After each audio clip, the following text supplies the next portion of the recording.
Alright, let's record some intrusive thoughts. सबसे पहले मैं सीड ज्ञान के बारे में बात करता हूँ। बहुत सारे लोगों को सीड ज्ञान की समझ नहीं है, ठीक है।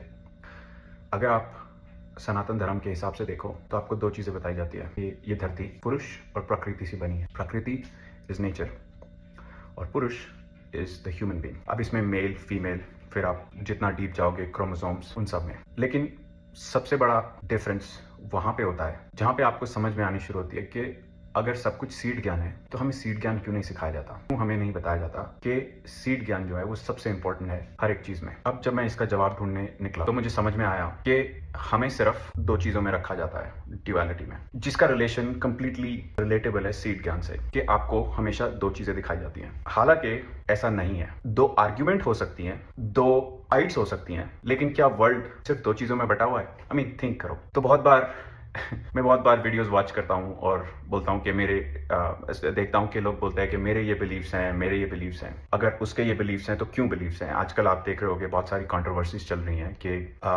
डिफरेंट कंट्रोवर्सीज हैं कि क्या हम पीछे जा रहे हैं, क्या हम आगे जा रहे हैं। तो मैं इसका जवाब ढूंढने निकला तो 2004 के अराउंड सब कुछ चेंज हुआ था। We went towards Rahu energy, meaning unknown, because it happened in the past similar patterns. हमें वो पैटर्न 2004 से 2024 तक दिखा, या फिर हम लगा लो तो C19 के टाइम तक दिखा। क्रोनोलॉजिकल शिफ्ट आया कि अब हम केतु की साइड पे जा रहे हैं, अब हम हिस्ट्री के अंदर जा रहे हैं, बिकॉज लोगों को टाइम मिला और उन्होंने बोला नहीं, I want to know the truth, because the things that I am learning are not the same what I think they were. Right, मैं अभी इसको कंक्लूड कर सकता हूं कि जो हमने देखा वो एक फ्यूचरिस्टिक थॉट था। AI आया, कंप्यूटर्स आए, chips I, we learned a lot, and all of a sudden now we're going towards back to learning religions, the values and all that stuff, right? तो ये एक शिफ्ट जो आया, ये एक नेचर है, ठीक है। इसको ही प्रकृति बोलते हैं। अगर आप याद करो कि मैंने बताया कि ड्युअलिटी में लाइफ चलती है। ड्युअलिटी में क्यों चलती है?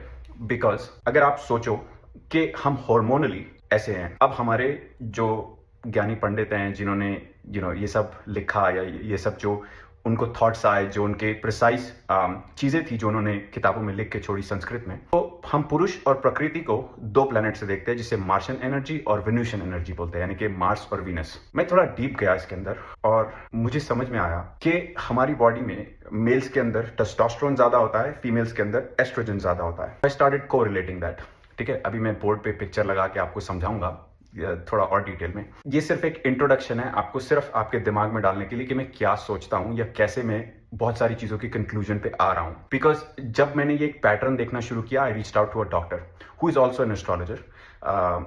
डॉक्टर शाही हैं जो एस्ट्रोलॉजर है, and I reached out to him. और मैंने उनसे यही सवाल किया कि अगर ऐसा है then there is only 2 hormones, right? तो उन्होंने बोला हाँ बेटा, और भी हॉर्मोन्स होते हैं, बट ये जो हॉर्मोन्स हैं ये बैलेंस करना आपको बहुत इंपॉर्टेंट है। मेरी रिसर्च और नीचे गई, मेरी रिसर्च और इसको ढूंढने निकली, ठीक है। आता हूं आगे, बट याद रखना कि ये दो ड्यूअल जो चीजें हैं, जो बैलेंस है, यही सृष्टि का बैलेंस है। आप समझ में आ रहा है? तो मैं आज का लेसन यही एंड करता हूं, but start looking into seed ज्ञान, ठीक है।